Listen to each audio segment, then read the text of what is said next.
coming in loud and clear. Very cool. Cool. We can get into it if you want already. Do we want headphones? Do you? Well, how do you feel? I don't know. I've never done the whole headphone thing. It's cool that I can hear myself. I can hear when I mess up. Mess up? Yeah. Just conversation. Uh-huh. You do it every day. Yeah.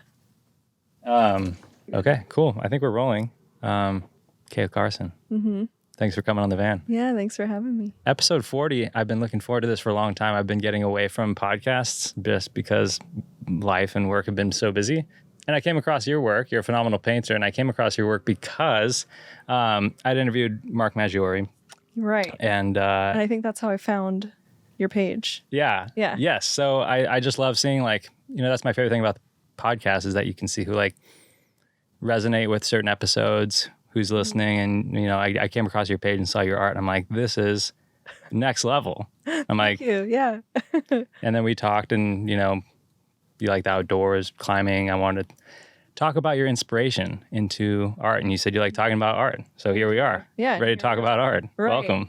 I know. And I wouldn't say that my art is inspired by nature, at least not like Mark's. Like Mark's is super nature inspired, you know, cultural inspired. Mine is really psychology based, I guess, or psychologically based, I would say. So I'd say that I started drawing when I was, you know, when I could hold a pencil. And I just spent a lot of time in my room. You know, my family, there was a lot of stuff going on in my family, so that was kind of my personal time. Rather than talking to someone about it, because I didn't always have someone to talk to, I would sit in my room and I'd draw for hours. And I didn't even get into realistic stuff until college. So a lot of my stuff was just kind of like little things that I made or things from my imagination. And I ended up going to college for art. And that was just a shot in the dark too. Yeah, because no one in my family had been to college. And I knew I liked art. I didn't want to spend money on something I didn't like. So I said, I'll just apply to 2 colleges that I had some friends going to, just see what happens. Heard back from one. I was like, oh, yeah, I'll go to that one. It's pretty simple as that. And then I started doing art in college, and I learned how to paint my 3rd year of college. All right. Yeah. Cool. Well, that was one of the things that stuck out when we originally talked is that, you know, you talk about psychology and the things that motivate people to be a certain way or do a certain thing. And for you, that was art. And I was really quite interested in, I guess, understanding more of, like, you know, what drives you to do what you do in this regard. And then in general, like trying to, you know, get to the bottom of what drives anybody really to do anything. And in this case of thinking about art, you know, I'm a filmmaker myself. Mm-hmm. And I think still as a 30-year-old trying to discover or, you know, just explore why it is that makes me do what I do versus paint. And, mm-hmm. you know, maybe part of that, like I said, is not having that ability per se. Yeah. And also just motivational factors too. So can you take us to the beginning of, you know, of painting or just drawing really in general that made you want to do it at all, I guess? Uh-huh. Like I was saying, it was a lot of quiet moments that translated into art. So I guess it was therapy for me. Since I couldn't talk to someone or I didn't always have someone to confide in about certain things, I would sit in my room and I would draw and just work through whatever problem was with myself. And whatever I was thinking of, it wasn't always the content of the piece, but it just gave me time to really focus on something and really go into detail and really just spend time with myself. And that kind of translated into a really cool hobby, I guess. It was really a hobby I didn't consider myself an artist for years. I just thought it was something that I did just on my free time, you know? And then I went to college and then I started getting more interested in it. I wasn't really interested in art as much until I went to college. I didn't like art classes because no one took it seriously. No one really spent time with it, and everyone kind of joked around in art class, you know, throwing erasers and stuff like that. And so I never got anything out of it. You know, no one really was passionate about it. I had a passion for it, but I don't think I really explored the passion for art itself until college. It was more of just me exploring myself up until that point, if that makes sense. Yeah. Yeah. Can you take us back to when, like, you're a kid, though, and you know, kids experiencing things, no matter what it is, in their home life or anything? Do you know what it was that drew you initially, no pun intended, to art? Like, what allowed you to, like you said, work things out? Because, you know, some kids may, you know, shut down or act out as they try to find their way in the world and affected by outside factors. So what was it for you? And then what was it like helping you with? Did you know at the time it's like helping you to work these things out? I don't know if it was that like much of a conscious decision. It was just something that I was doing. My parents had me super young. My parents had me at 19 years old. My parents separated super early when I was 2 years old. I had family that was going through drug addiction. I spent a lot of time with my grandparents. I spent a lot of time with my parents' friends' parents. I moved around a lot. I think last time I counted, I've moved like 28 times. So I've moved a ton. So I didn't really have, I think, a lot of things that felt very stable. At least not, you know, most of your personality develops before the age of 7. And before I was 7, there was a lot going on, you know? And so I think there was maybe a couple things. Like I would get letters from my dad. He would write to me when, I think he was like going through a program, and he would write to me, and he would like have like a little cartoon or something that he would draw in the letter. And I just thought it was the coolest thing. It was so simple. It probably took him a minute to draw. And I thought that was super cool. So I was like, Dad likes to draw. I can do that too. You know, I'm going to show him that, you know, I can draw. I just thought that was super cool. I only saw my dad like once a year at that time. And then my grandpa drew a little bit. I wasn't really close with him. Maybe saw him even less than once a year. But he was really good, and he had amazing penmanship, and I thought that was super cool. But no one else in my family really drew. So it wasn't like I shared that bonding experience with someone. They all did kind of different art. Yeah, I'm not really sure why I took to art. I'm not sure what it was. I know that when I was in school and I drew something, kids were like, "Oh, that is so cool." I'm like, "Is it? Yeah, I think so too, I guess." You know. So you were always good. I guess so. Yeah, I would like draw things for other kids. Or I remember in 2nd grade, we had this art teacher come in, and she like set up a little still life and, you know, made it look nice with like I think it was like a red kind of checkered tablecloth kind of thing. And we were all supposed to draw it, and mine looked kind of like the vase that she had set out, and everyone else was, you know, kind of interesting. And she came up to me and she was like, "I really hope you pursue this. Yours is very good for your age." I was like, wow. How old were you? That was so cool. I think that was 2nd grade. It's pretty good. Yeah, I was like, dang, someone thinks that's pretty cool. You know? And it's not my family, so they're not lying to me, you know? So I thought that was neat.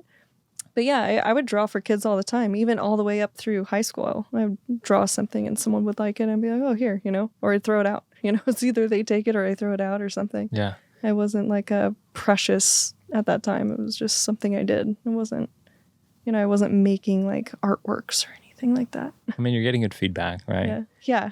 You think it's also partly that you are, like you said, your dad would send you these drawings and stuff, and was part of you kind of like feeling connected to your family through your grandfather's penmanship, seeing these drawings and feeling like a way to connect with your family in a way? I think maybe to some extent, but like I said, I saw my dad once a year. I saw my grandpa probably even less. Geez, I think there was a span of almost 17 years where we didn't see my grandpa. But stuff you think about, you know, my family dynamic was very, you know, interesting. I don't know. I don't know if I don't know if I really did it for a way to connect with other people. It was more for myself. When I was getting my master's degree, on the side, outside of school, I did a lot of Ancestry, like Ancestry.com. We did the DNA test. My grandma did it. My aunt did it. And my grandma was adopted. I have a few adopted family members. And I started learning, you know, she hired some investigator because she was born at this time where the adoption records are closed. and she was adopted at 2 days old privately through like a priest that, you know, she doesn't know, and now the hospital doesn't exist, so there's like no information on anything. So this investigator somehow found information on her mom and dad, and her mom's only noted hobbies were drawing and painting. And I thought that was super interesting. So I thought, oh, maybe it's genetic. Maybe, you know, maybe we have something innate in us that draws us to certain interests. And maybe that's why I have it. And then I saw, like, on my dad's side of the family, we don't talk a lot with a lot of the Carson side of our family. We're not as close with them. Just like that family in general wasn't super close. And I'm now learning that a lot of them are artists or musicians, but I never knew them. So it's just weird. That's like, so interesting. Yeah, it's very strange. It's maybe genetic. Yeah. Well, I remember we also talked about this like a little bit ago. Yeah. And I've been trying to think about that too, because don't they say, like, are people predisposed to having artistic qualities, whether they're left or right-handed or left brain, right brain? I don't know what I'm talking about, but I don't know. Have you ever heard of that before? Yeah, I've heard of that. Are you left-handed? No, I'm right-handed. Interesting. But my grandpa was left-handed. Yeah, I'm left-handed. Oh, okay, cool. Yeah, I've heard of that, but then I also hear that, you know, this part of the brain, if you're right-brained or left-brained, you know, this side likes math and this side doesn't, and whatever.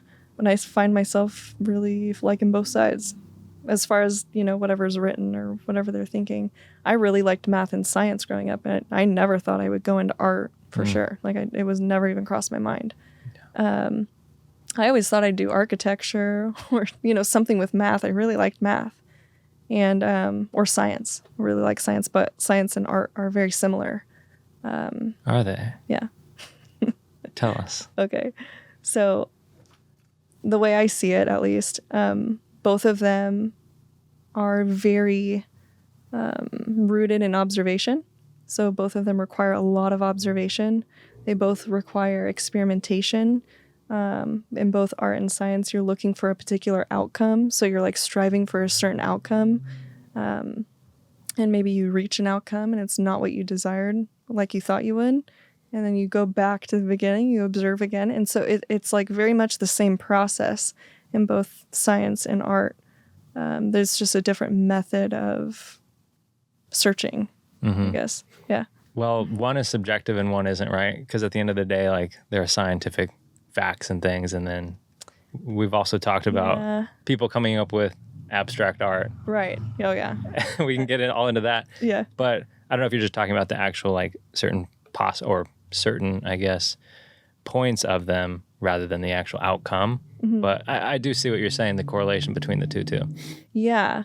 So with science, at least, I mean, it's all a theory until it's not. That's true. So, I mean, same thing with art, I guess. I feel like with math, there's an answer, right? At least with most common maths. I mean, there's some maths where it, you know, starts getting a little bit hairy, but with math in general, there is a right and a wrong answer. And so it's very black or white. Whereas science, there's a lot of gray. There's a lot of variable. And I feel like with art, there's a lot of variable too. Yeah. You know? And with art, at least, I feel like, again, at least the way I see art and what I'm interested in with art is the psychology behind it, which is very scientific. And I feel like when you create a piece of art, you're learning a lot more about yourself than anything. You could be making a piece or whatever, and it comes out, you know, to be whatever. But at the end of the day, through making the piece of art, you're learning about yourself. And maybe that's why I liked it as a kid, because, you know, I'm learning about myself. I'm figuring stuff out. Maybe that's why I still see it that way. But the way you complete a piece, the way you approach it, what you spend time on, if you spend time on things, that all says something about you. That's like very innate to you as a person, rather than someone else who were to make the same piece. They would have a different outcome because they're a different person. That's right. Yeah. Do you still look at art the same way, like you said, a little bit, where you're still discovering a lot about yourself, psychology of yourself? Yeah. But there was a shift where you also, you know, decided to do it in college. You're pursuing it as a career. You're doing it as a career. So do you think it has shifted? I guess what I'm trying to get to a point of, you know, if no one ever saw your art, would you still do it? Yeah. Because it's helping you discover. And then like, what was the shift to then want to do it where other people are certainly going to Right. see it? So when I was in my undergraduate degree, like I said, I study like general art, right?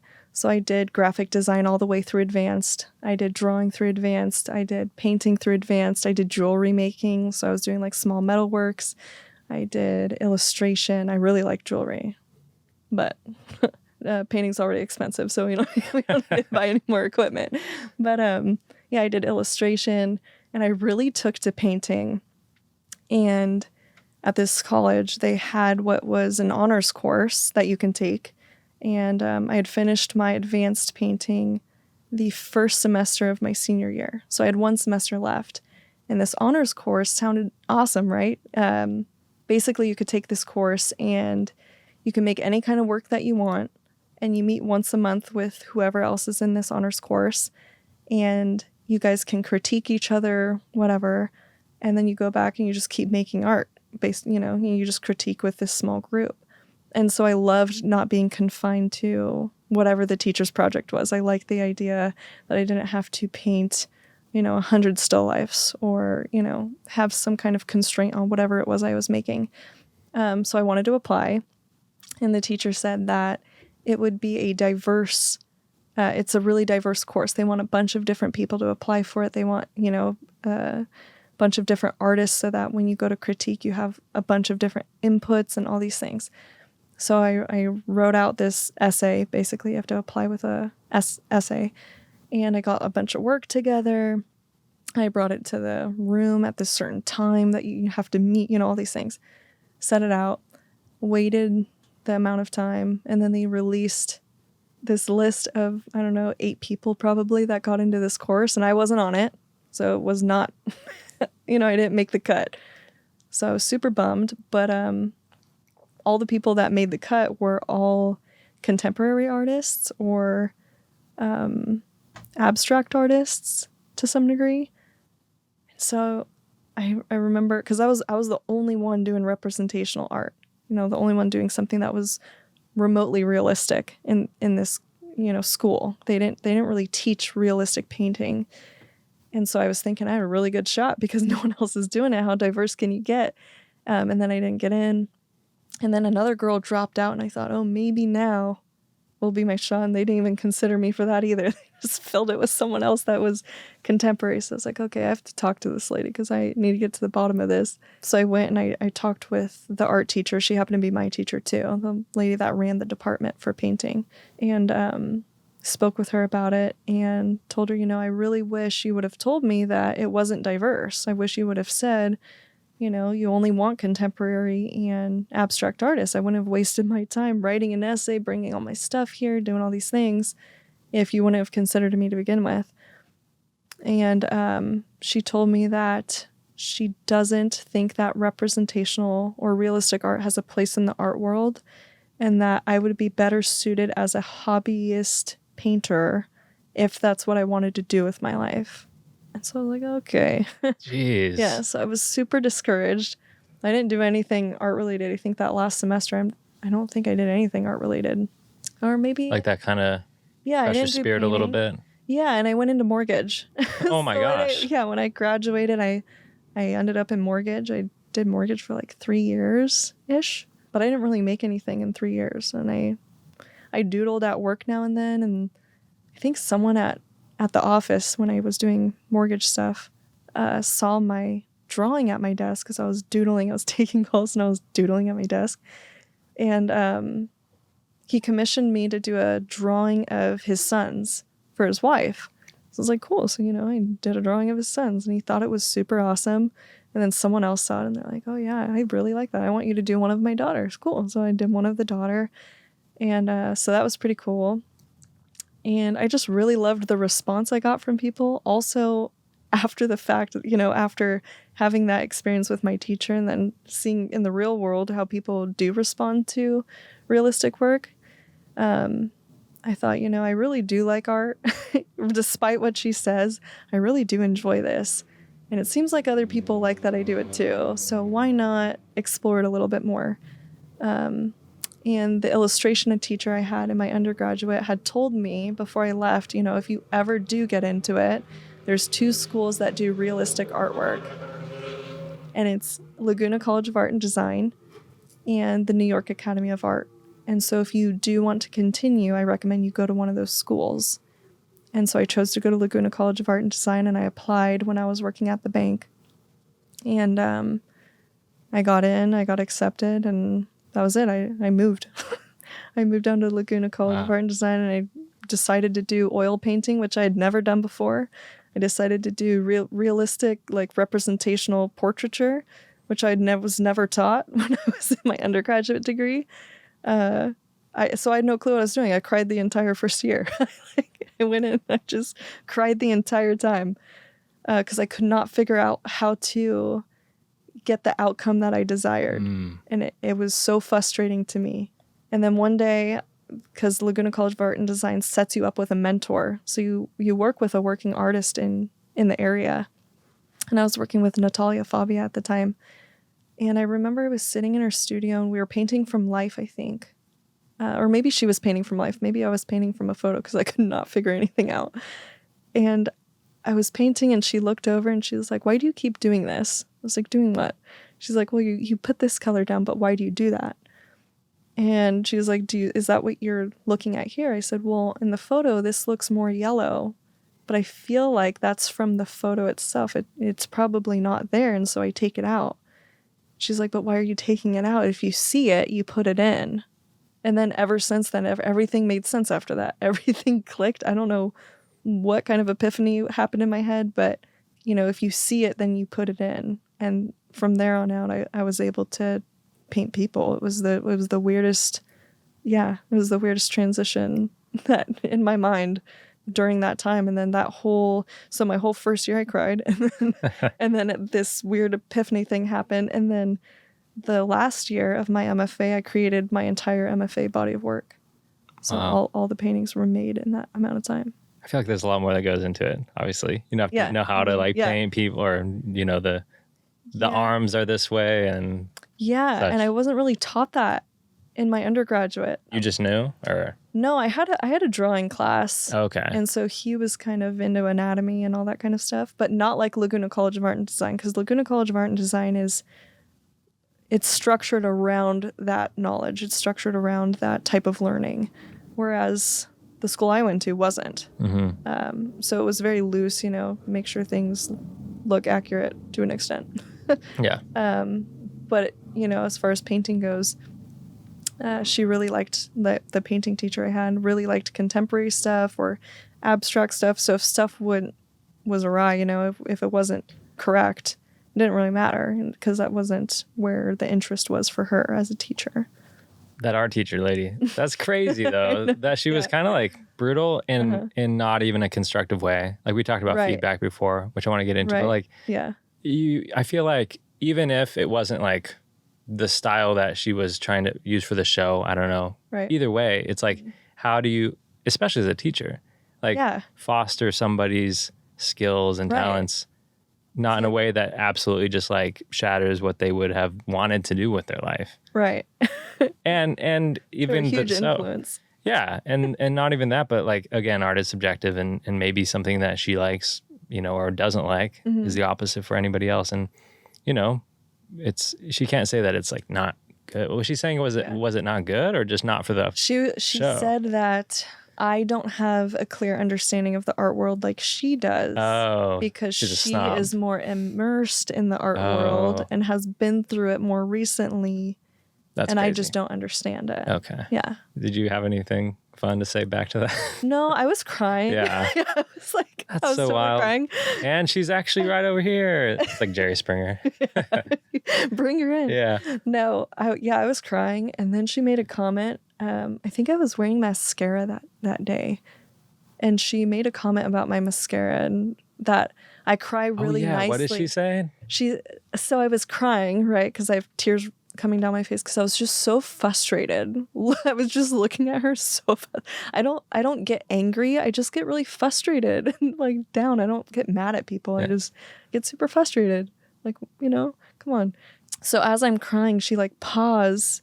she paused what she was saying. She goes, just so you're aware, you look really good when you cry and your mascara isn't even running. And I was just like, Oh my gosh, that's wild. Yeah. And then what do you say to that? It's still nothing?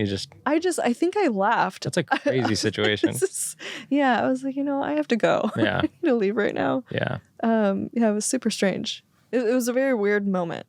Well, I'm glad you stuck with it, even through the mortgage times. Yeah. Well, I didn't. That's the thing, is I didn't do art for like 3 years, but I came back to it. You came back. I'm glad you came back. Yeah, I came back to it. Yeah. You just know when you're doing something that you're like not supposed to be doing, I feel like. Yeah. I feel at home when I'm painting. Yeah. Like I feel like really comfortable. But it's weird, with art, it's so gray. It's such a gray area. Because someone has to like your art in order for you to be worth something. You're worth whatever someone wants to pay,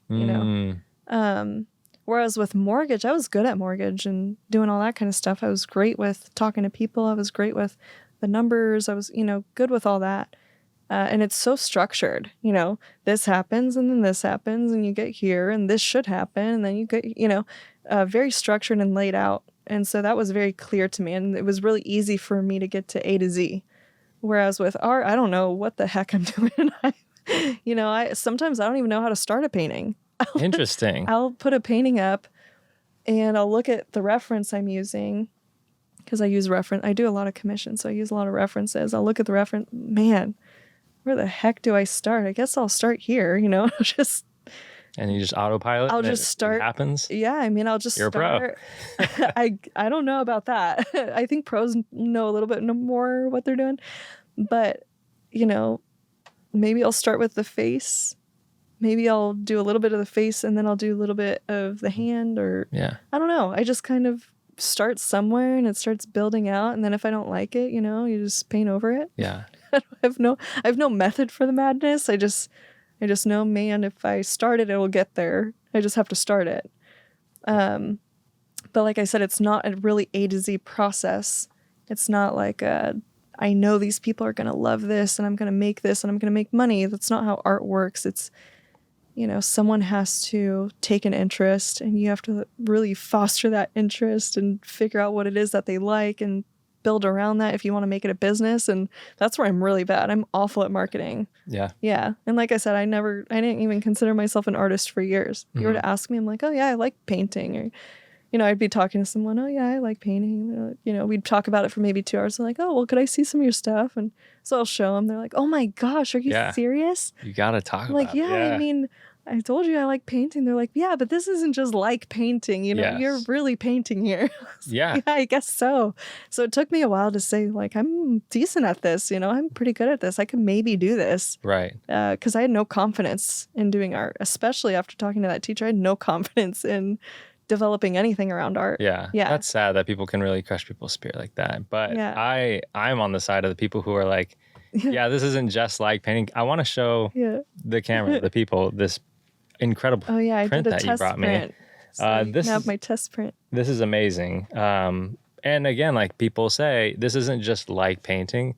This is like something that made me want to talk with you and say that obviously there was a process to get here. And like, who are you, Yeah. So tell us about this. This is like amazing. Yeah, this was a really cool one. It was one of the last ones I did during my MFA program. And all of my paintings in my MFA series were all about myself and understanding the parts that make me me. This one was about addiction or having addiction in the family and where does that fit in within my life. I've been sober my whole life and I have a bunch of friends that do, whatever they want to do. And I have nothing against that either. So I'm very indifferent to what other people do. But there's something about having addiction in my life that kind of changed the way I live my life and maybe the way I go about certain things. I've done other paintings too, like there's a whole series of them, right? But I try and create characters that embody the emotion that I have towards that facet of me, and then colors that basically depict as far as feelings go, that kind of that feelings that colors that resonate with the feelings that I have towards maybe those things. Yeah. And then I create something out of that. So I'm kind of creating characters, I guess. Right. Yeah. Well, again, I can't even describe how good it is. But you yourself living, like you said, a sober life, do you think, again, experiencing or seeing rather addiction in other people and in people in your life, that you then kind of like channel how it makes you feel into the painting? Yes and no. I mean, I can only relate to what I've experienced.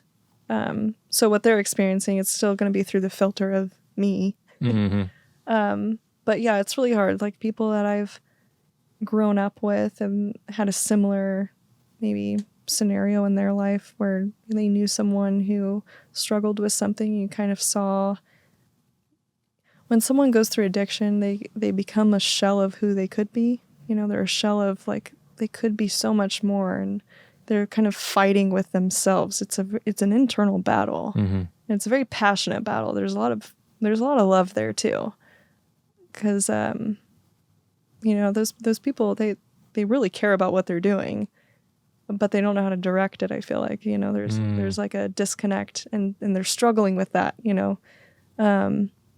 And I do see it in, you know, people that had similar upbringings. Maybe they went a different route though, and they really went into addiction, and that's super sad for me to see. And I love those people. I try and talk with them. You know, if you need someone to hang out with, come hang out with me. Yeah. We could do art together. Right. Yeah. And so I guess when I look at other people, it becomes more of a comparison. In my mind, I think I don't even know how the heck I became who I am. Because there was just so much going on. Like I said, your personality develops before the age of 7. So there's just so much going on in my life at that time that I have no idea why I just didn't develop an interest. Like I was just not interested. I just saw what other people were dealing with, and I was like, yeah, I'm just not interested. But I'll go out to a bar. Like I go out with my friends and we'll go play pool and my friends will drink or whatever. Like I have nothing against it. It's just like I'm just indifferent. Yeah. I don't know what it is. Yeah. Well, that's amazing. Like you said, to develop at such a young age. And I think often, I don't know really the statistics, but I would be willing to bet, you know, more than half people in that type of environment would gravitate towards that type of lifestyle as well. So I think it's amazing. Do you think, again, having something to help you cope and figure things out helps you go the other way? I absolutely do. Yeah. Yeah. I think from the people that I know, at least, I think there's some people that gravitate towards that lifestyle because they see it as a way to connect. And so, especially if they have family doing it, if their family's doing it, they want to be part of that. You know, you want to connect with your family and feel loved. And if you know that your family's doing that and they really enjoy it, you want to enjoy that with them. You want to know why are you enjoying it so much? I want to be part of that. Right. For me, I really didn't like who people became after drinking or, you know, whatever. It would change their personality. And I'm super big on quality time. Yeah, and I was not interested in the person they were after the fact, you know, after they used something, or, you know, I just wasn't into that type of engagement or socialization. Yeah. Just wasn't into it. So it's interesting to see like some, you know, the people that want to connect that way versus me, where I was like, I'll talk to you maybe tomorrow. Right. Sure. Yeah. Talking about like how you said, figuring out where to start a painting, then can you talk to us about this piece in particular, the motivation for it while you're actually painting it, and then like some sort of, is it a cathartic experience after when you see it and you can stand back and look, like what is not only the thought process of going into this before, during, after, but also the emotional experience of it as well? Well, like I was telling you too, I don't identify with those pieces. Right. I think they're like a facet of who I could have been, like a facet of my personality that could have really developed into something else. But it's still part of me. When I was painting that piece, I just wanted something very cold. Like a lot of my other pieces are a lot more lighthearted. And I had 2 really dark pieces, and I really liked that. I really like dark paintings, like super dark with Caravaggio. You know, I love Caravaggio, and he has this chiaroscuro lighting. And so I think about that kind of stuff when I paint, is the lighting and how that evokes like an emotional response in me. and what that light is highlighting. And so I was thinking, the facial expression, if the light is casted this way, and then if the light were to fall over the hands a certain way, and, what would that highlight, and what should I put there, And so I made some like fake tattoos. I actually like drew on the tattoos with eyeliner. I like smudged them to make them look like a tattoo. Doing it with my left hand was super hard, like onto my right hand. You're right. I spent a lot of time doing that one. There's a bottle. It's actually a root beer bottle because I don't drink, but I had some root beer. So I like used it in the photo shoot that I was doing. I have another one that I plan on doing with a cat. It's a cat person. But I feel like that person's the same person. Like people that are addicted to objects or animals or whatnot. It's very much the same person. It's the same kind of, I don't know. I don't know what that word would be, but yeah, someone who has like a ton of cats, like they've got an addiction problem. I don't know what it is, but there's something going on. I get it, but at the same time, like there's something going on there. But yeah, I guess it was really cathartic, but it was mainly me just trying to develop something that had a meaning that was deeper than something that was just visually pleasing. Because to me, I think it's a visually pleasing painting. Like I like the painting. Incredible. Thank you. But I wanted something more than that meant something to myself. And I think that's where it's important to me. There's a lot of paintings I make where I just, I'll spend hours on them. Don't like it, I'll throw it out. You told me that. I could never. I had a bunch, yeah. Yeah. Even in my master's degree, I had done this painting. It was actually on copper too, so it was probably worse. Probably could have taken the painting off, but I looked at it, and I was moving to Montana at the time, and I had all these paintings out. And, you have to be fairly careful with moving them, and I had a crap ton. So some of them just had to go, and that was one of them. I just looked at it. I was like, I don't want to look at it anymore, and just threw it out. Did you take a picture of it? No. Wow. I think, no, I think there was, I don't know if it was done. I have a photo of it because when I paint, I take photos as I go. But yeah, I mean, it served its purpose. I painted it, with an intent to create something. I just didn't like how it came out. Okay. Like with the whole experiment thing, like I did not care for the outcome. Mm-hmm. Throw it out. Okay. I learned something in the meantime.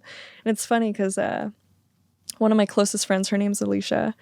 She gives me so much crap. If I throw something out, she's like, you need to call me. Yeah. Call me. You let me know what you're throwing out, and you let me know if I can take it, because I will. I can't even throw t-shirts away.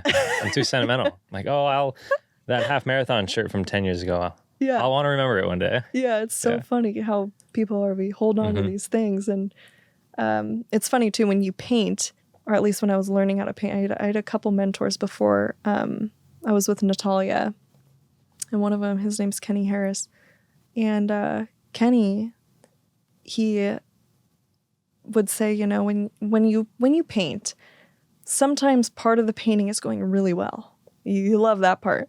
But this part over here is a huge issue. And no matter how many times you go over it, you cannot get it to look like the part you like. You cannot get it to fit. And so Kenny will just say, you got to kill the loved one here, just paint over it, even though you love it, you just got to get rid of it, to make it match the other part.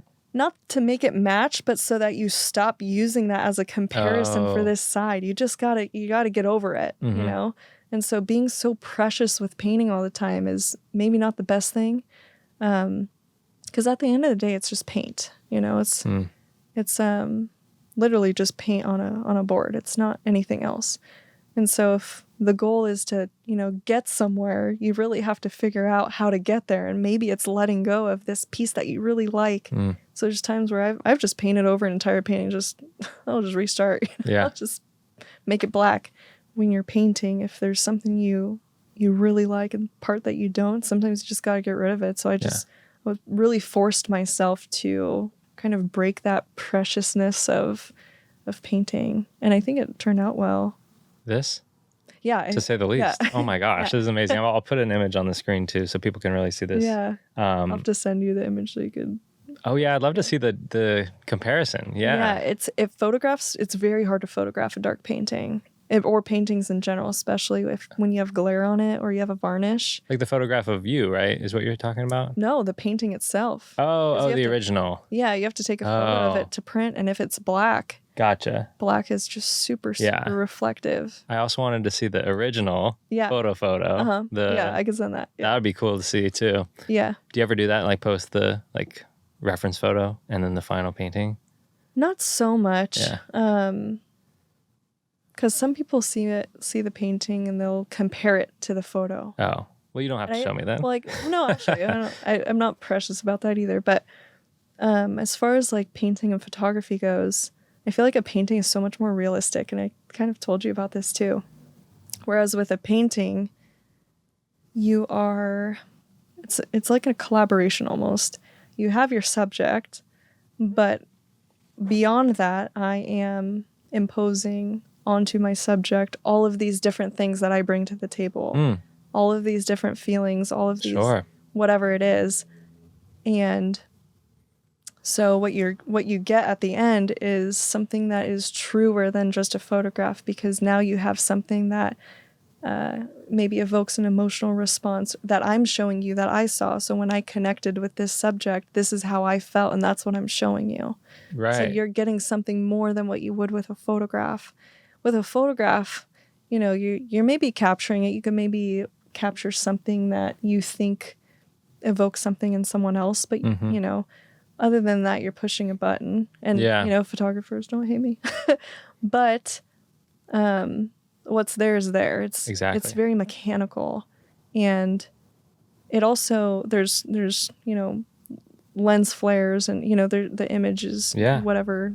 Or someone's really happy and you capture it where their like face looks sad for that split second. Yeah, I mean, it depends, but it doesn't show me how that person was feeling. Exactly. The colors that are there unless you edit it, and then maybe it gets into something else. But it is interesting to think about how you are taking real life and putting it through the filter of another life and then seeing that output.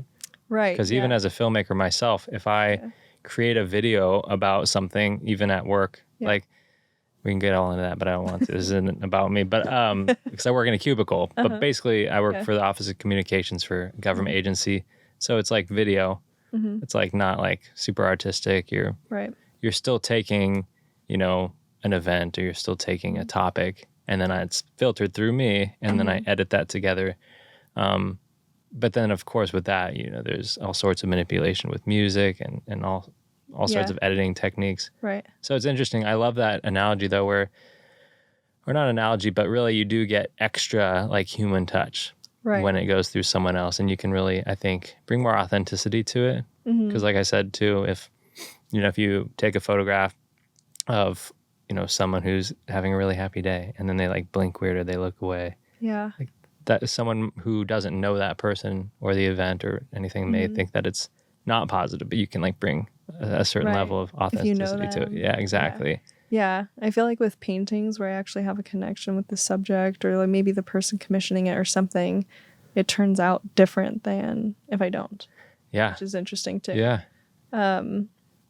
So yeah, I don't know. I think that's one big thing with painting or art in general, is that we're always comparing it to like these other things. Like, we kind of talked about criticism. Yes. And I think that kind of falls into criticism in a way. Because when we present a painting, like for example, if I were to present a painting with a photograph or whatever, I could have 100 people saying, oh, well, this and that. And, where do you take criticism and where do you let it go? Because not all criticism needs to be kept, but you need to know what you like and what you want out of a painting in order to make that criticism useful. Yeah. And so I had a criticism club when I was in my master's degree. It wasn't many of us, it was just a few of us, but I noticed, at least in schools, people during critique, I always hated the critique when someone get there. Oh, it's really nice. I really like that. It's really beautiful. Amazing. Yeah. What do you do with that? Yeah. Like, yeah. That's great. For sure. What do you do with that? Yeah. Or I hate it. Okay. What do you do with that too? Exactly. There's nothing to do with that.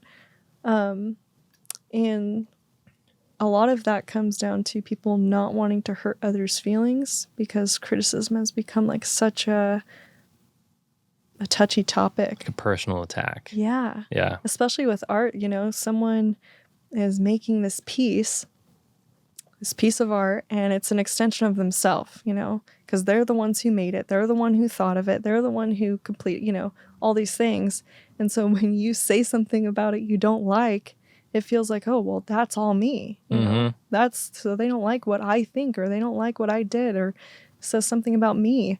And I don't think that's a healthy way to look at it personally. Obviously in the moment you can't change how you feel. Like even I be like, oh, that's a bummer, or whatever. But knowing, if you think of like a business proposal, I think I told you this too. If you had a business proposal and I went to someone and I said, hey, this is my business proposal, I at no point would assume that this person would be like, yes, I'm just going to let you do that. All of it. Yeah, they would never do that. They would say, well, they'd have questions. Why would you do that? I don't think you should do this. Do you know this market? There would be so many questions, and I would think that was fine. Like in a business situation, like that's totally fine. Whereas with art, we don't think that same way, and we don't realize how much that type of thinking influences other things that we do in life, or like how we receive criticism through art can change the way we receive criticism in other areas of our life, or how we apply ourselves in other areas of our life. And so I always heard like the argument in criticism, or I'm sorry, in a critique, for example. I remember this one guy was having a critique, and usually the way we had it set up is one person would be allowed to talk and run the critique because it's their critique. They can ask the questions, whatever. And he said he didn't want to hear from anybody because his work was all about this one thing. He didn't want to hear from anybody that's not within this culture. So he doesn't want anyone raising their hands or having any input because that art was not for them, which seems kind of weird to me. And I get where he's going, because he thinks, well, if you're not part of this, then you don't have anything useful to say. And in my argument, I would ask somebody on the street what they thought, because maybe they're my buyer. Maybe the person walking by that has never painted anything in their life, maybe they don't like something about it, but maybe they're the one who wants to buy it. So maybe then it's useful. Maybe they're not the one who buys it. Maybe then I don't care. Yeah. Or if I don't want to hear what anyone says, I'll go hang it in my bathroom so no one sees it. You know what I mean? Right. I'll just go put it in my closet or something. Yeah. Fine. Yeah, it's whatever. But if you're going to have it in front of people, people are going to say something. Right. And you need to figure out how to receive that information in a way that benefits you. That's right. Yeah. You have to consider the source of the feedback. Yeah. Their intention behind it. And two, like you said, if you're putting it out there for people to see it, and if you want to grow as an artist, or it could be for anything. If you want feedback in how you do podcasting, for example, and if I was just so stubborn and I said, no, I'm going to use this microphone instead of that one, it's like maybe I consider, where are they coming from? Maybe the audio quality was really bad on the last 5 episodes. Maybe this person is a podcast producer. Consider the source of the feedback, consider the intention behind it. For your teacher to just say, you should be a hobbyist. Like, what was her intention behind that? Like, that's just, again, she's wrong. But again, I guess also then being in tune with yourself to say, I'm going to keep that feedback, or I'm not going to keep that feedback. I had a supervisor one time at a camp I worked at, and he's a brilliant cinematographer, Micah Smith, and he works on that show, The Chosen, now. You've heard of that.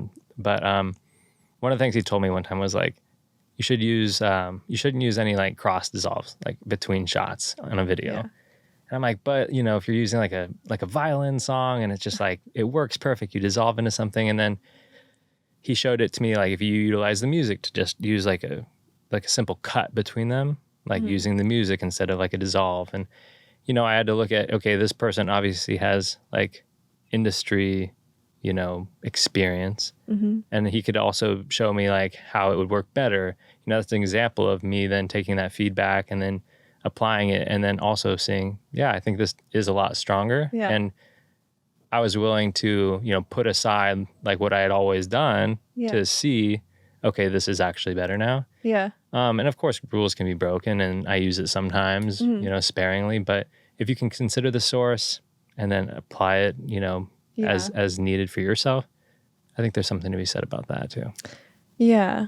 And again, they could know nothing about it. And I think that could even be useful. Sure. A fresh perspective. Yeah. And I feel like at least what I would tell my club, my club members, we're all just figuring it out. You have to figure out what you like. Like, for example, with art, what is it about art? What do I value within art? Yeah. What are the things I value? Like when I look at art and I say, I like that, what is that? Or maybe this one I don't like, but why don't I like it? And why do I like this one? What is that? And what makes that difference? What am I differentiating in my head? And getting to the root of that. So for me, it came down to technique. If I don't like the technique that someone's using, then I'm probably not gonna like it. Like if I don't like the technique, it's just not for me. It's just not my type of art. There's a certain technique that I like, and if it, is done properly, I really like that. Yeah. And then another one was time spent. If it looks like it took somebody a minute or like 2 minutes, I'm gonna spend less time even looking at it. Sure. It's not for me. Like, and I think that's where abstract art falls for me too. I wanted to talk about this. Yeah. Abstract art falls really low on the totem pole for me. For the things you like. Yeah. It's just not for me. It's just not the type of art. It's not what I like to do in art. It doesn't meet these things that I like in art, that I strive for in art. So yeah, falls very low. But yeah, time spent, if it's a blue canvas, it's a blue canvas. Like that's it. Nothing else. No, it's the sky. Yeah. And so I'm not going to value it the way I see, like Caravaggio's work, like where it's like, wow. I have to look this up. Yeah. Yeah. You like his stuff. Yeah. I like it. And then the last one was intention.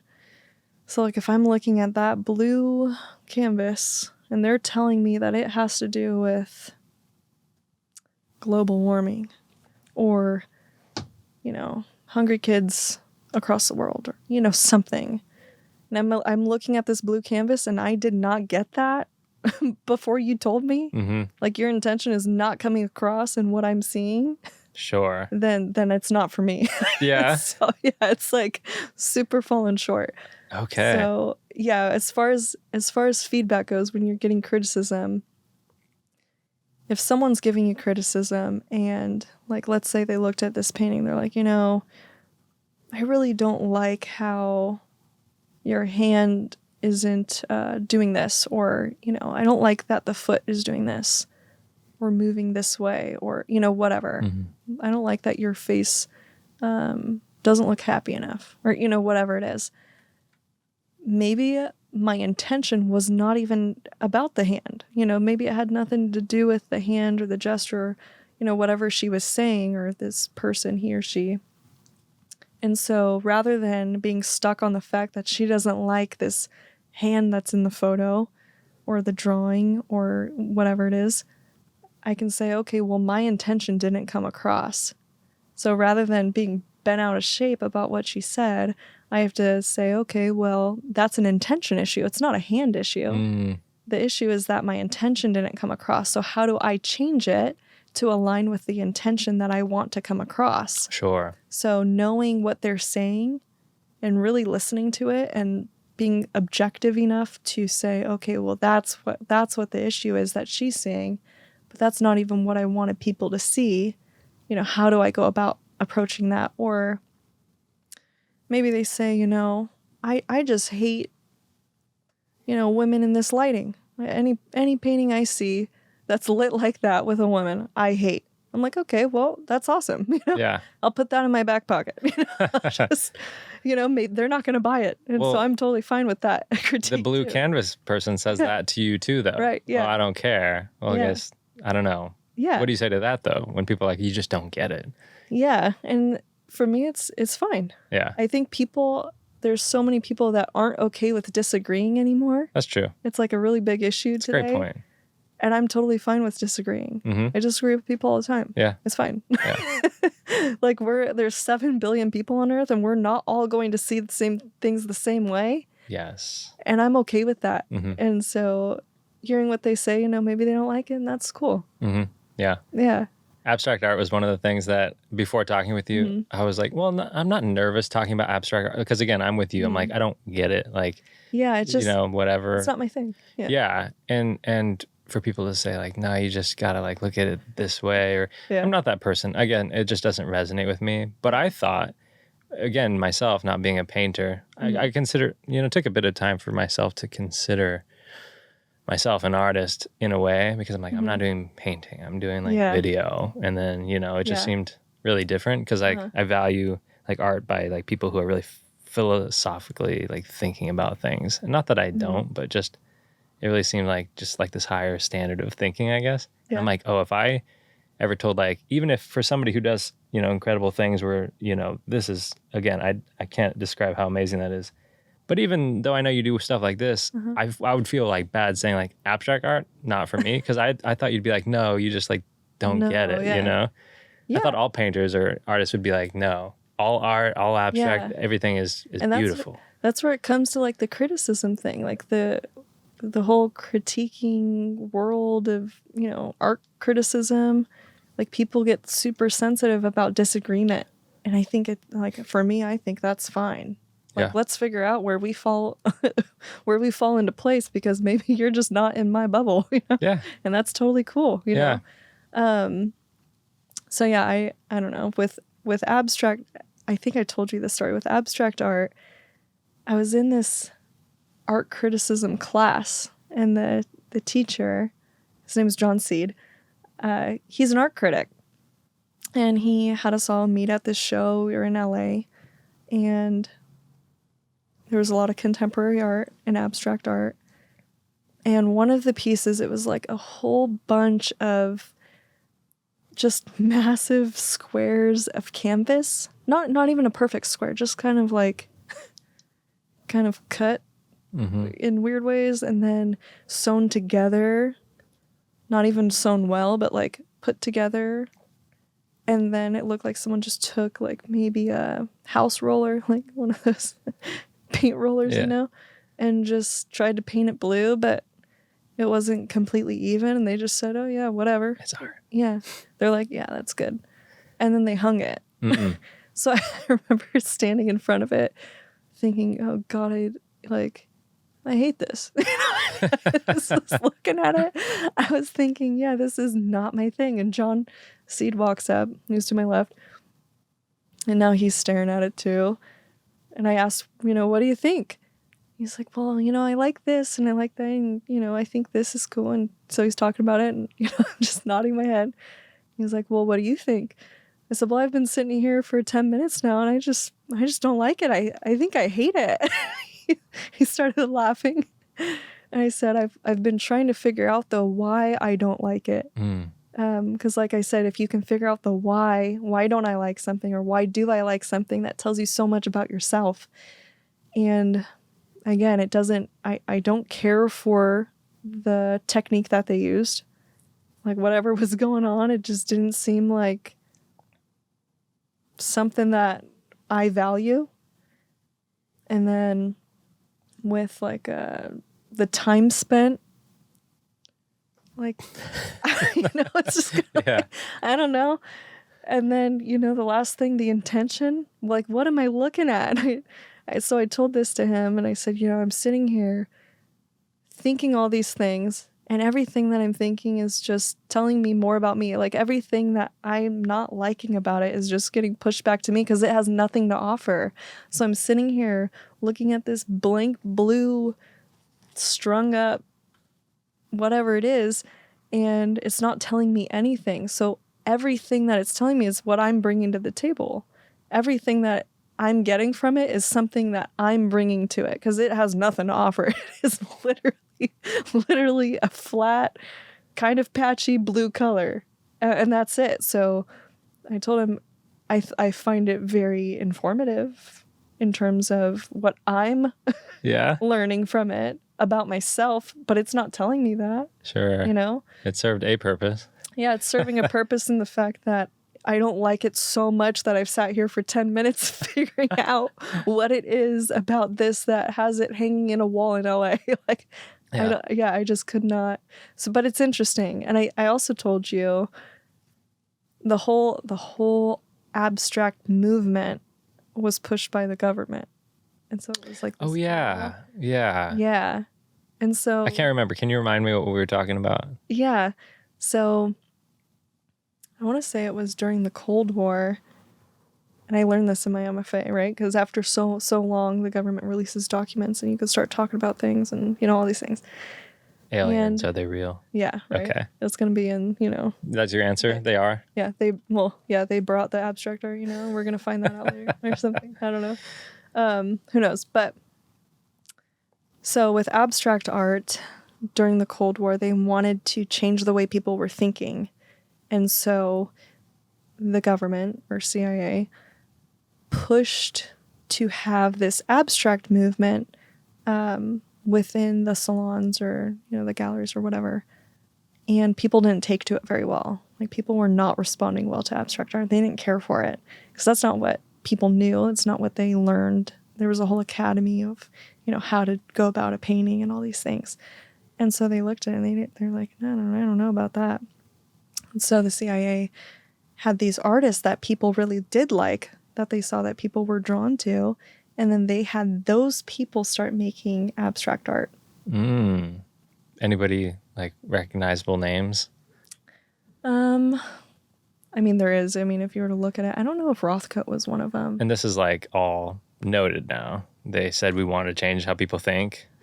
Yeah, like if you were to look up the government's influence with abstract art, you could find documents on it now. It's crazy. It's super interesting. But so they have these people draw or paint or whatever it is, these abstract things.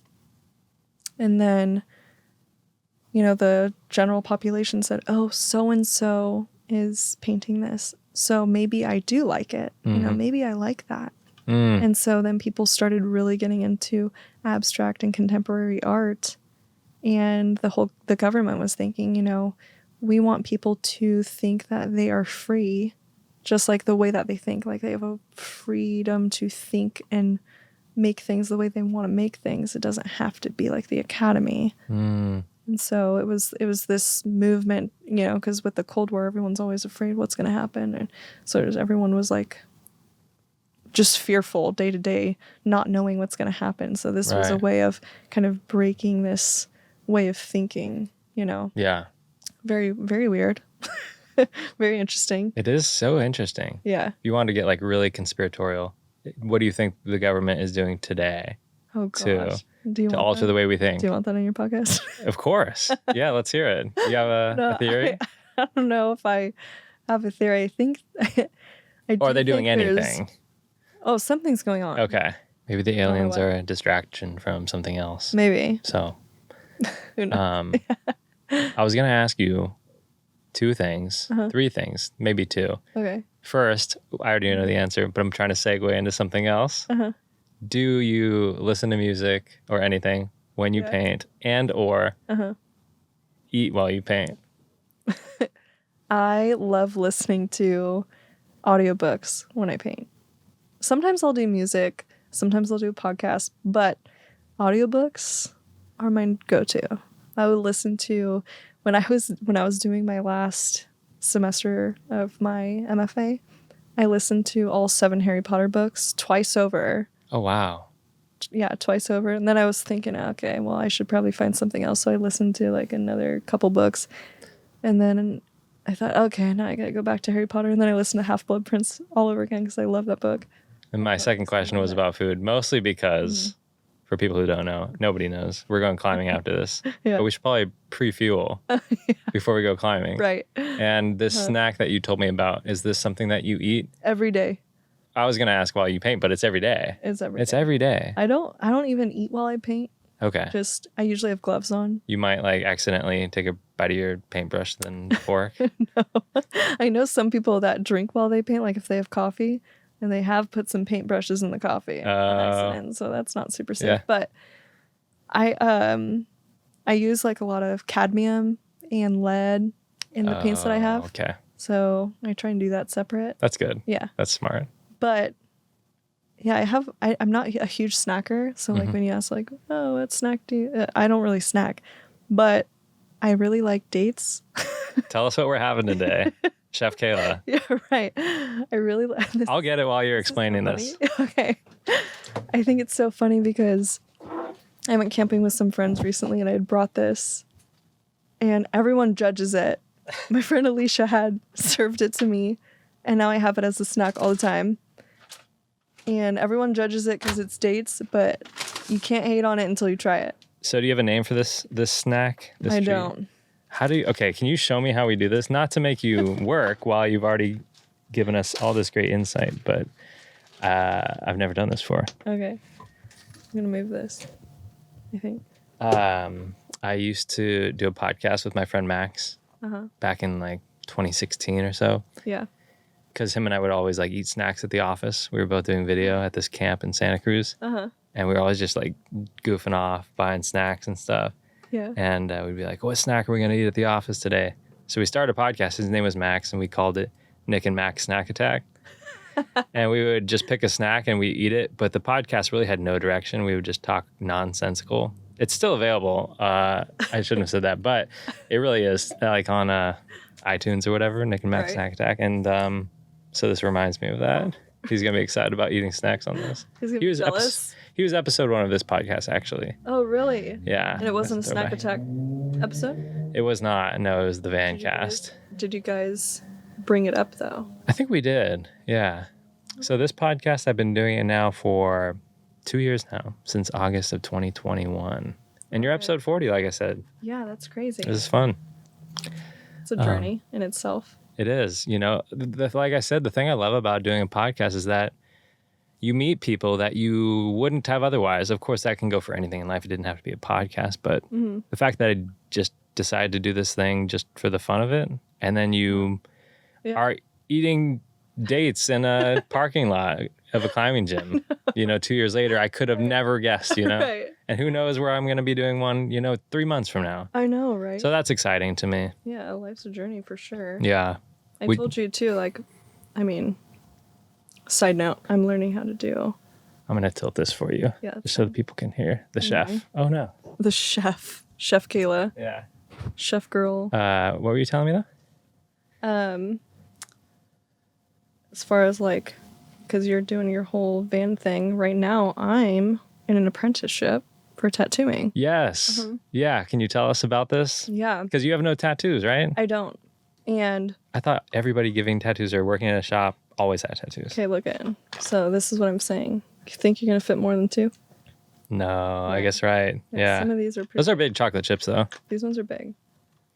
But yeah, so I'm apprenticing. It's called, the shop is called Calculated Puncture. It's out in Brentwood, California.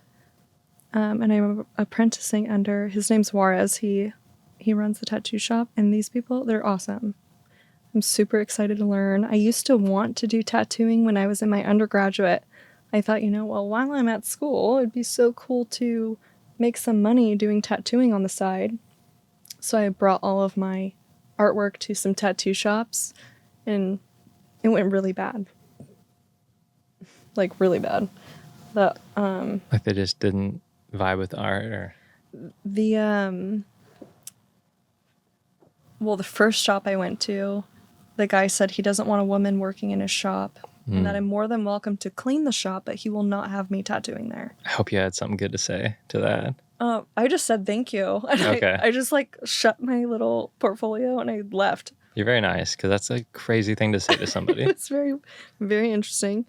Again, I don't really get mad. I just, it's kind of weird. And so then I went to the next shop. He was already teaching his nephew at this shop, but he commissioned me to do a portrait of Marilyn Monroe. So I was like, oh, that's cool. So I sold that to him. Went to a third shop, and the dude was just kind of weird. He wanted me to do it, but he was just kind of trying to get too close. And I just left all my art there. I was like, yeah, keep it. Really? Yeah, I had some art hanging up because I was going to start learning there. So he put some of my stuff up, and he just made me feel really uncomfortable one day. So I took off and never went back. Do you need a napkin, by the way? I have one. Oh, you do? Yeah. Are you ready to try one? Oh, yeah. Thanks for, I didn't mean to have you come here and then cook and make all this. Cook. You're cooking up some good snacks. Cooking. I'm excited to try this. And also, this is so good. RX. Maybe we'll get sponsored. RX Nut Butter. Yeah, it's super Sponsor good. us. And it's paleo for anyone watching. And you're not paleo, right? No. I tried that for like 2 days one time. All I ate was like carrots and tomatoes. Really? And I had like no injury afterward. Here, do you want a napkin? Oh, sure. Thanks. My roommate in college, she wanted to do one of the bikini competitions. Mhm. And I've only recently gotten into fitness where I've been working out for like 4 months, you know what I mean? And back then I used to go now and then because my friends went or something like that. But she was really into it and she wanted to take out all the food in the house so she could do this high protein diet. And she wanted me to do it with her so that we could take all this food out of the house and, you know, she could feel comfortable. And the first day, and her name's Regan. I don't know if she'll see this, but she'll know exactly what I'm talking about. Love her to death.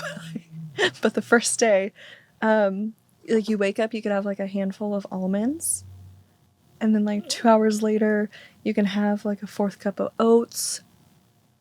And then another 2 hours later, you can fry up some protein powder in a pan and like put some peanut butter on it maybe. Another 2 hours, it's like maybe a handful of almonds. And then you have 2 hours later is like 6 ounces of meat with some veggies. 2 hours later, you got your protein. You know, it's all these little things, and they're all awful. Yeah, it would just make me more hungry. Yeah. That's crazy. Every single one of these has been awful. My mouth is dry thinking about it. By the end of the day, I thought I was dying. Oh, you did it with her? Yes, because that's all we had in the house. So I for sure, I was like, I am absolutely going to perish if I keep going. That's like 10 calories for the day. It was awful. It was so bad. And so the next day, I wake up, you know, I have my almonds, I'm doing good. I have my little 4th cup of oats. And I told her I gotta go study. And I just went down the street and ate burritos. Oh, you were like hiding it from her? Like, oh my gosh. I would leave and I would go eat Mexican food down the street because it was like cheap and super You'd be like, good. I'm doing great. Yeah. I feel great. And then I'd come back and then we'd be on our diet. It was awesome. And, you know, she only had me doing it with her for like a week. And then I could go back to normal food. Oh. But, did you ever confess? Later. Oh, I was going to say that she'll find out now. Yeah, now she knows. But I've told her in more recent years. But, yeah, I was going to die. So, like, the whole diet thing, like, I'm all about eating healthy and being, like, conscious about what you eat. Super into that. Yeah. But, yeah, I can't do that one. No, that sounds terrible. That one was not the business. Does she still do that? Huh? Cheers to this. This is great. Yeah. Thank you. You just one bite it? I sometimes bite it in two because they're kind of chewy. It's a little mess. I'm going to just dive in.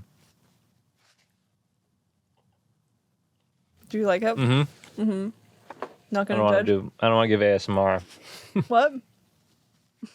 I don't want to give ASMR to the people for free. No, they're good. That's really good. Mm-hmm. I'm no food critic. Speaking of critiquing, but that's a Nick 10 out of 10. Really? Yeah, it's got everything. It's got the saltiness, the sweetness of it. Like, what are dates? Good. Are dates considered a fruit? Yeah, they are. It's got everything in one thing. Yeah. they're considered a fruit. I was right. Uh-huh. Okay. Yeah, they are a fruit. And they're considered it. I love that. I just would eat dates by themselves. And I can never do that again. Really? They're that good. This is going to be the go-to. Yeah, because I'll be like, oh, it's missing something now. So, yeah. Thank you. Yeah. That's gonna fuel me Don't hate on it. Don't knock it till you try it. Has anybody hated on this? This is amazing. Yeah, if they say date, people don't. That's true. Dates. Like I don't think my mom likes dates. But I did think it would be cool to end on. I don't know if you remember what we talked about. Do you remember? Yeah. What did we talk about? We're gonna do a drawing, a draw off. Well, I don't know about a draw off. I lose. I lost already. But Did you ever draw on cardboard with Sharpie? Because that's what I have. Oh, we could try it. Yeah, why not? So here's this. I thought it'd be fun to give each of us 5 minutes to draw the other person. Yeah. And then just See how it goes. see how it goes. Again, it's not a competition because I've lost. This Sharpie has like the fat side and the thin side. Okay. So whatever you want. And it's going to be great. I don't know about that. And then you can keep mine and I'll sign it, but don't sell it for millions. Okay, yeah. I don't want you starting up a career and having some competition, you know? Or if you draw me, that's the tattoo I'll get. Oh, really? On my face. A face on my face. Right. Okay. Tell me when. Are we going now? Yeah, are you going to time it? Yeah, but I'm like, where do you start? What do you do, you know? Right. Yeah, I don't know either. All right, here we go. We've begun. Where are you going to look? Where am I going to look? Yeah, because I'm Oh, shoot, let me start over. I was going to look at you, right? Because I have to watch you to draw. Okay, yeah. Or I'll be like this up and down, you know? Yeah, okay, so you're going to be looking down. Cool. Okay. It's up to your interpretation. Yeah, don't mess up. I could be out on a mountain right now. You could It's up to you. Okay, begin. Don't mess up. I've already messed up. I haven't even started. This is way harder. So you've already turned your head. It's fine, though. Oh, shoot, I'll stay perfectly still. And then people are going to have to also tune into the... Shoot, I messed up. I should use this other side of the marker. Watch me draw on my pants. It's fine. I also hope that you're not offended when this is really bad. Likewise, because you look much better than this is going to look. You don't judge me, I won't judge you. You should send a picture of it to the art teacher in college and be like, did I get better? I've gone places. Did I get better now? Yeah, she might think it's good. Yeah, that'd be really funny. You ever just want to troll people? Like, do you think this is good when you really didn't try at all? No, because at the end of the day, I don't know how much I really care. Yeah. Like if they don't like I said, if someone doesn't like it, I'm totally fine with that. Mm-hmm. It's not about whether or not they like it. That's not why I'm making my painting.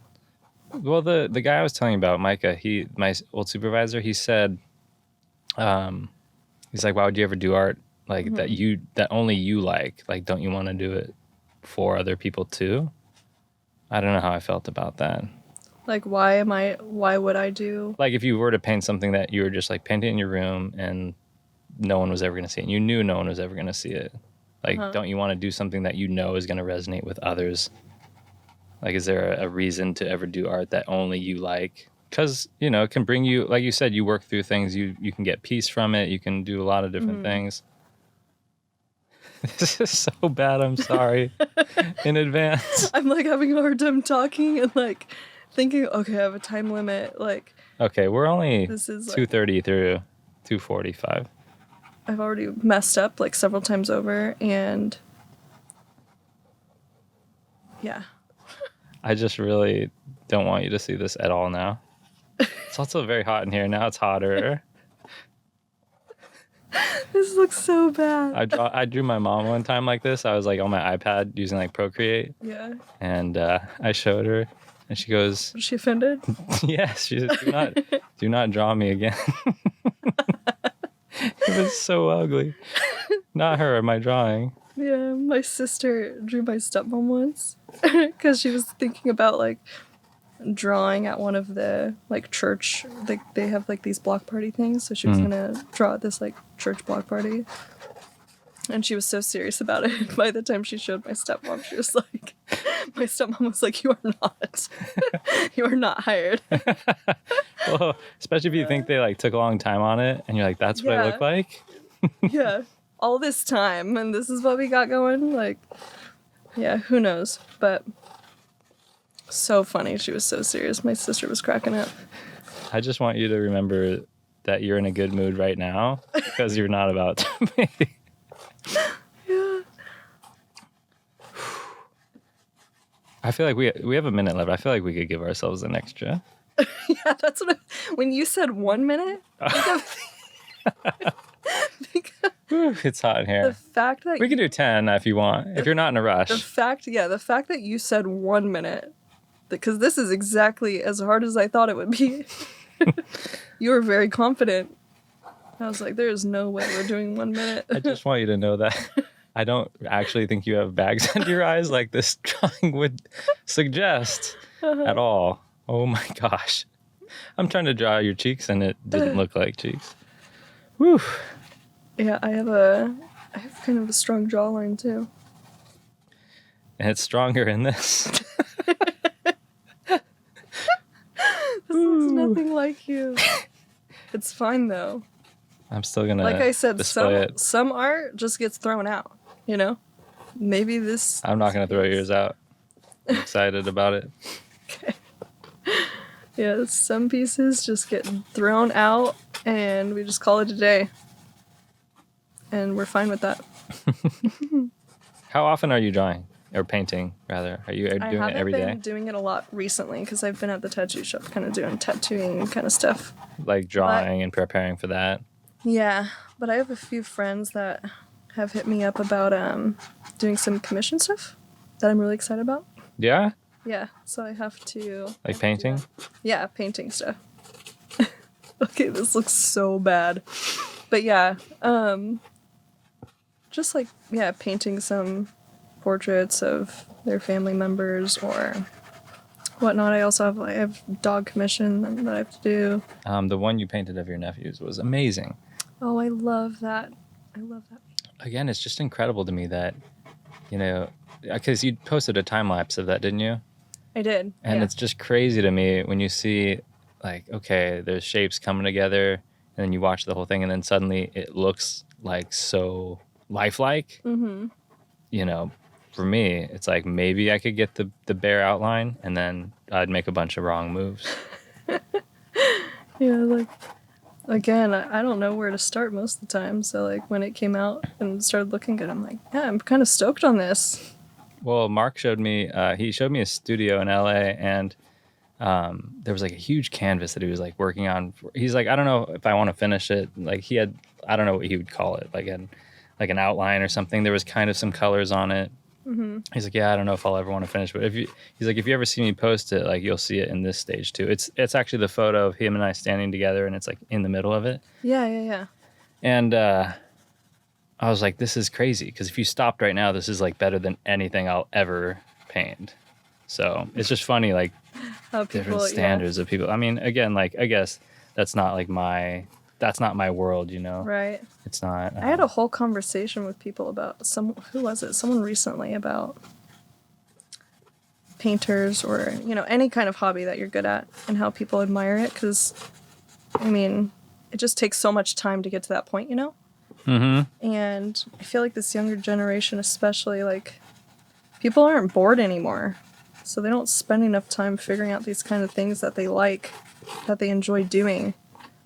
And so they don't really discover what it is that they're good at. I feel like they are more in tune with like watching what other people are into. Right. On social media. This TikTok influencer does this. I think they're cool. I don't know.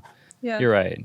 It's less about being in tune with themselves and determining what their likes and dislikes are. It's and then too I'm so glad we didn't go through school with social media and all that too, because it's a constant online comparison, I'm sure, for a lot of people where if they were to gravitate towards painting, for example, maybe they don't. Maybe they're going to gravitate toward partying, or I don't know, just because they need to spend more of their time trying to fit in with their peers, for example. It's become less of something that they do because they're bored and they're trying to, like, stuff can be boring and that's fine. And I think so many people are so used to that instant gratification that they kind of miss out on that, what it means to be bored, and like how valuable that, like I was telling you, like Newton invented calculus during the Great Plague. Oh.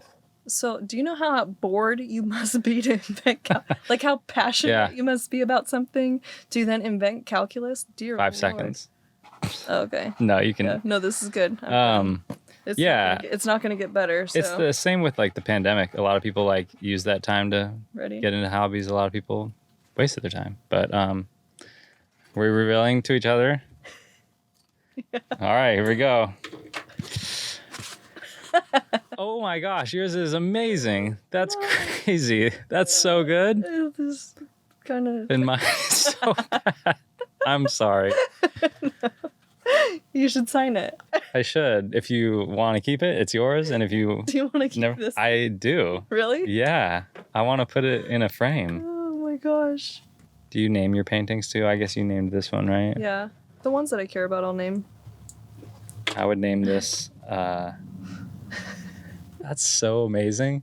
I would name this one Sincere Apologies. I'm just going to hold these up. That's amazing. That is not. That doesn't look like you at all. I just want you to know. This doesn't look like you either. It really does, though. I feel like that's so good. I disagree, but that's fine. Wow. Thank you for that. I'm going to post those. That's amazing. Okay. Is there anything else you want to talk to before we go climb today? I don't think so.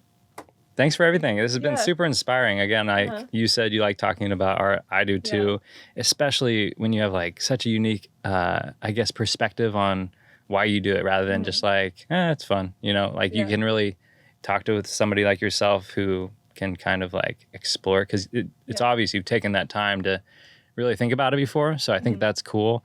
The stuff you've done is amazing. And it's like, I can't imagine where you're going to go from here. So, yeah, thank you for that. Thank you for the snack food. Yeah, it's your new snack. Oh, yeah. I'm going to do this on every podcast going forth. Yeah, you're sold on it. I told you, people are going to huge. You're sold on it. I'm energized for climbing. You know, it's great. It's a great snack. And thank you for the drawing. And for this print too. Again, it's just, you're so kind and it's an incredible work. So yeah, that was pretty cool. Yeah.